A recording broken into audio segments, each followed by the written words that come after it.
রাতের আধারে ভেসে ওঠে এক ভয়াবহ উপস্থিতি। বাস্তব আর বিভ্রমের সীমারেখা মিলেমিশে যায় এক অনিশ্চিত জগতে। এভাবেই শুরু হয় চলতি বছরের সবচেয়ে আলোচিত মালায়ালাম মনস্তাত্ত্বিক হরর থ্রিলার ডায়াস ইরায়।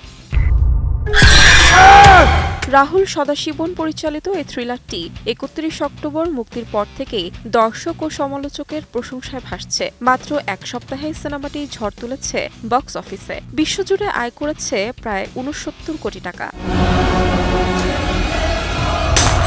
সবচেয়ে বেশি নজর কেড়েছে সিনেমাটির নায়ক প্রণব মোহনলাল, যিনি রোহান নামে এক তরুণ স্থপতির ভূমিকায় অভিনয় করেছেন। রহস্য উদ্ঘাটনের পথে এগোতেই তার জীবনের অতীত ও বর্তমান তাকে এক ভয়াবহ সত্যের মুখোমুখি করে। সিনেমাটির মাধ্যমে প্রণব মালায়ালামের দ্বিতীয় অভিনেতা হিসেবে ইতিহাস করেছেন।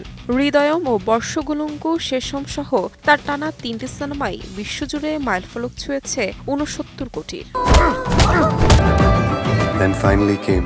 ভয়াবহতার আবেশ, গা ছমছমে রহস্য আর নিখুঁত নির্মাণশৈলীতে ডায়াস ইরায় এখন পরিণত হয়েছে এক আলোচিত সিনেমাটিক ঘটনায়।